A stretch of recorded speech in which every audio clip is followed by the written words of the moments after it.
ये कहानी एक छोटे से घर की है जहाँ माँ बाप हर दिन मेहनत करते थे सिर्फ अपने बच्चों की खुशी के लिए। लेकिन जैसा अक्सर होता है, बच्चे कभी कभी उस मेहनत को समझ ही नहीं पाते। कुछ ऐसा ही इस घर में भी हुआ। घर का मालिक था रमेश, सीधा साधा इंसान।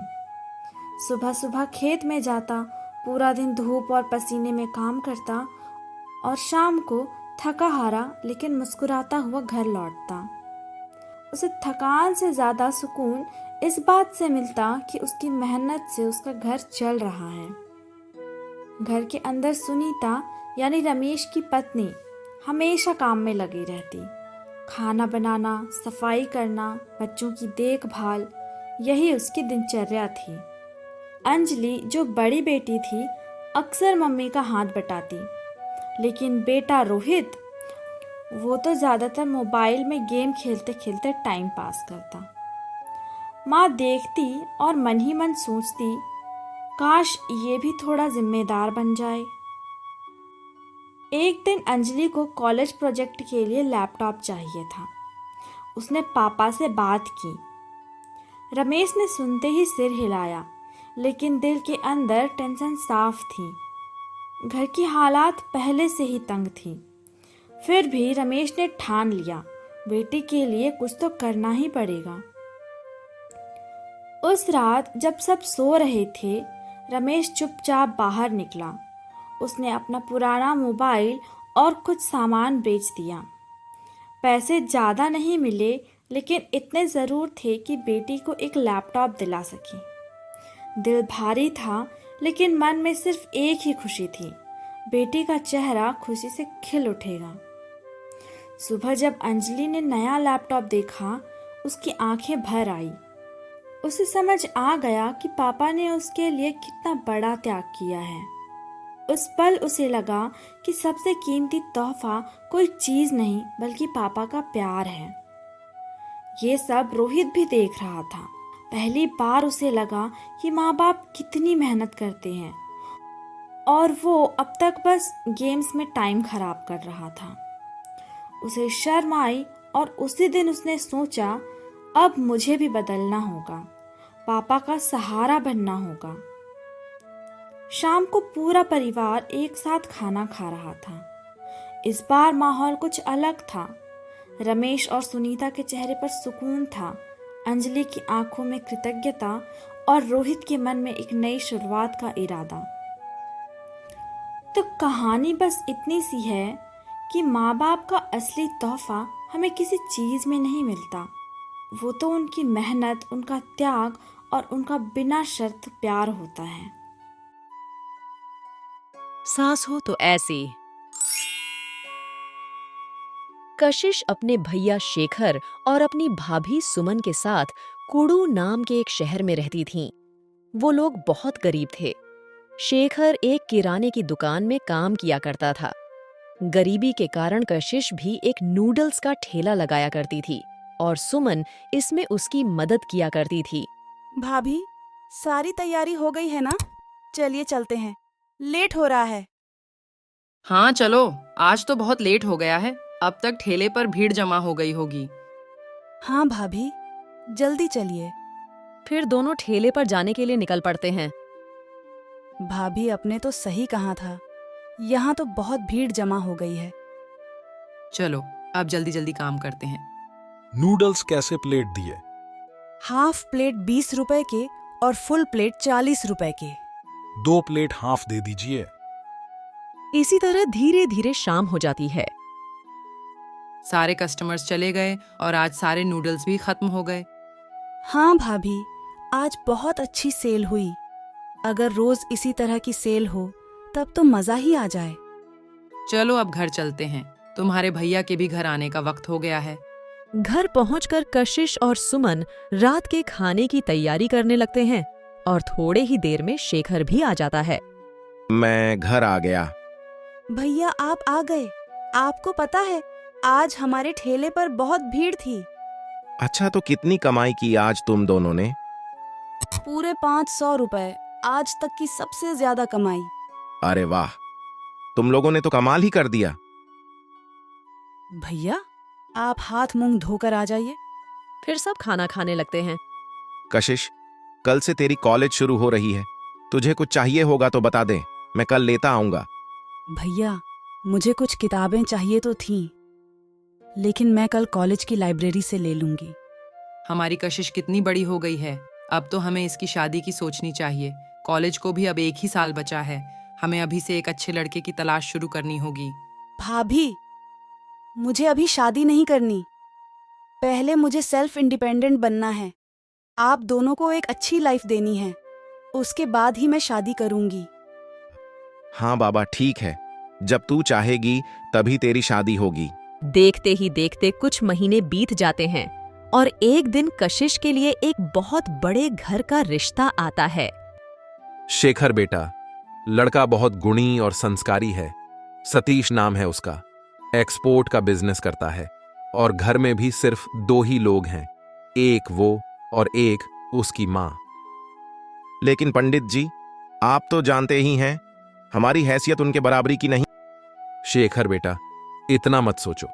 मेरी मानो हाँ कर दो और उनसे मिलकर देखो। ऐसा रिश्ता बार बार नहीं मिलता। कशिश बेटी बहुत सुखी रहेगी। है, ठीक है पंडित जी, आप बात आगे बढ़ाइए। फिर शेखर रात को खाना खाते वक्त कशिश के लिए आए रिश्ते के बारे में अपने परिवार को बताता है। आप सच कह रहे हैं, हमारी कशिश के लिए इतने बड़े घर से रिश्ता आया है। हाँ, कशिश, तेरे तो भाग ही खुल गए। और वैसे भी हमारी कशिश है भी कितनी सुंदर, सर्वगुण संपन्न। उसके लिए तो ऐसा ही लड़का सही रहेगा। लेकिन भाभी, क्या आप लोगों को ये बात अजीब नहीं लगती? वो लोग इतने अमीर हैं, उन्हें तो जैसी लड़की चाहिए वैसी मिल जाएगी। फिर वो मुझसे शादी क्यों करना चाहते हैं? कशिश, तुम कुछ ज्यादा ही सोच रही हो। आखिर क्या कमी है तुम में? पढ़ी लिखी हो, समझदार हो, इसलिए वो ये रिश्ता करना चाहते हैं। पर भैया, कशिश, कल वो लोग तुम्हें देखने आ रहे हैं। पहले तुम उनसे मिल लो, उसके बाद तुम जैसा चाहोगी हम वैसा ही करेंगे। हम तुम पर कोई भी दबाव नहीं डालेंगे। अगले दिन सतीश और उसकी माँ उसे देखने आते हैं। शेखर बेटा, हमें तो कशिश बहुत पसंद है और हमारी कोई मांग भी नहीं है। हमें बस आपकी बहन चाहिए। हमें भी सतीश पसंद है, लेकिन कशिश और सतीश जी एक बार अकेले में बात कर लें तो वो एक दूसरे को और अच्छी तरह समझ लेंगे। कांता और पंडित जी एक दूसरे की तरफ हैरान भरी नजरों से देखने लगते हैं। कांता हकलाते हुए उन्हें अकेले में बात करने की रजामंदी दे देती है और फिर कशिश और सतीश दूसरे कमरे में बात करने चले जाते हैं। आप मुझसे शादी क्यों करना चाहते हैं? सतीश थोड़ी देर चुप रहता है, फिर कहता है, मेरी माँ आपको बहुत पसंद करती है। उनको आपकी जैसी ही एक सुलझी हुई बहू चाहिए और मैं अपनी माँ की बात कभी नहीं डाल सकता। उनकी खुशी ही मेरी फर्स्ट प्रायोरिटी है। सतीश की बात सुनकर कशिश बहुत खुश हो जाती है और उसे लगता है कि जो इंसान अपनी माँ की इच्छा को इतना सम्मान देता है, वो अपनी पत्नी का भी उतना ही सम्मान करेगा। सतीश बेटा, हो गई तुम लोगों की बात? कशिश पसंद आई ना तुझे?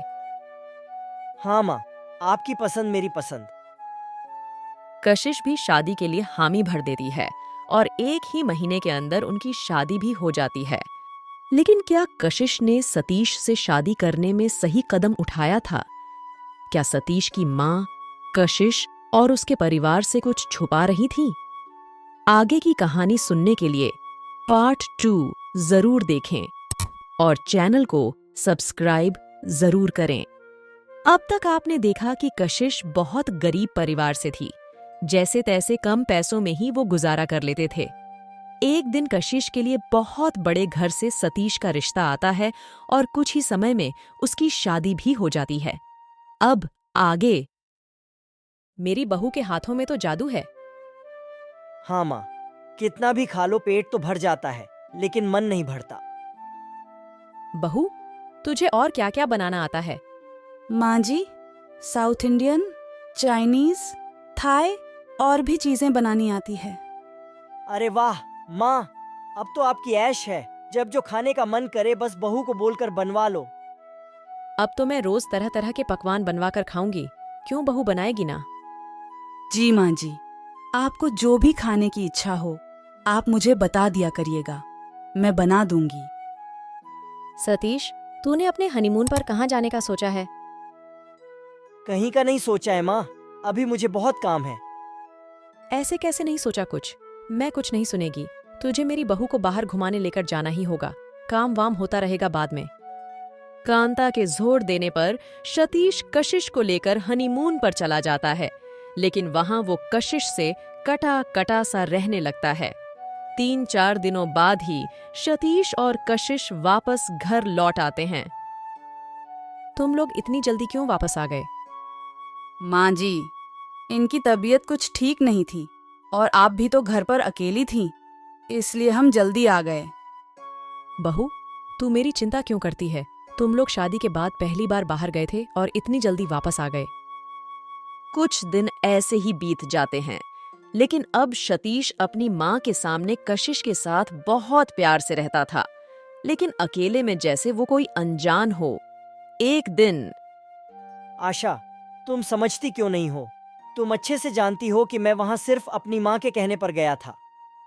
किससे बात कर रहे हैं आप? तुम यहाँ क्या कर रही हो? मैं तो यहाँ आपको चाय देने आई थी। वैसे आप किससे बात कर रहे थे? तुम अपने काम से काम रखो। मैं क्या करता हूँ और क्या नहीं, इसमें ताक झांक करने की कोई जरूरत नहीं है।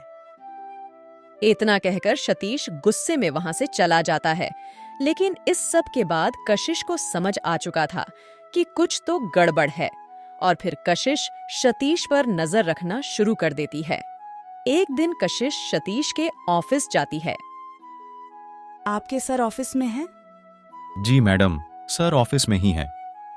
कशिश सतीश के ऑफिस की ओर जाती है, और जब वो ऑफिस का गेट खोलती है तो देखती है कि सतीश किसी से बात कर रहा था।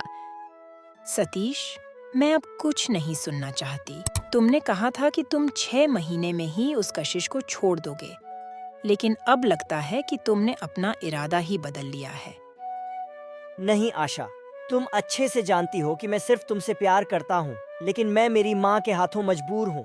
अगर वो हमारे रिश्ते के लिए हाँ कर देती तो यह सब नहीं होता। तुम नहीं जानती मैं उस कशिश को कैसे झेल रहा हूँ। क्या? ये आप क्या कह रहे हैं? ये हो क्या रहा है यहाँ? और ये लड़की कौन है? कशिश, तुम यहाँ? हाँ, मैं यहाँ। अच्छा ही हुआ कि मैं यहाँ आ गई, नहीं तो पता नहीं कब तक आप मुझे धोखा देते रहते। तो क्या तुमने सब सुन लिया? हाँ, और अब आपको मुझे झेलने की कोई जरूरत नहीं है। डिवोर्स के पेपर्स आपके घर पहुंच जाएंगे। इतना कहकर कशिश रोते हुए वहां से अपने भैया के घर चली जाती है और सारी बात अपने भैया भाभी को बता देती है। कशिश, तू चिंता मत कर, तेरा भाई अभी जिंदा है। इसी बीच कशिश की सास कांता को भी सारे मामले की खबर मिल जाती है और वो कशिश से मिलने आ जाती है। कशिश बहू, माफ कर दे मुझे। ये सारी मेरी ही गलती है जिसकी सजा आज तुझे मिली है। मुझे लगा तेरे जैसी लड़की पाकर मेरा बेटा सुधर जाएगा और उस आशा को छोड़ देगा, लेकिन वो बिल्कुल नहीं बदला। मुझे माफ कर दे बहू। माँ जी, अब मैं आपकी बहू नहीं हूँ, और आपने अपने बेटे को सुधारने के लिए मेरी जिंदगी के साथ क्यों खेला? मुझे माफ कर दे बेटा। अब मैं अपनी गलती सुधारूंगी। तू मेरे साथ चल, मैं तुझे अपनी बेटी बनाकर रखूंगी। तुझे पढ़ाऊंगी, लिखाऊंगी, तेरे पैरों पर खड़ा करूंगी, काबिल बनाऊंगी। पहले तो कशिश अपनी सास को साफ मना कर देती है, पर उसकी सास के बहुत मनाने पर वो मान जाती है और कुछ समय बाद कशिश और सतीश का डिवोर्स भी हो जाता है। फिर कशिश अपनी आगे की पढ़ाई शुरू कर देती है और 2 साल बाद अपनी पढ़ाई पूरी कर अपना रेस्टोरेंट ओपन करती है और कशिश का काम भी धीरे धीरे आगे बढ़ने लगता है। कुछ समय बाद कांता एक अच्छा सा लड़का देखकर उसकी शादी करा देती है।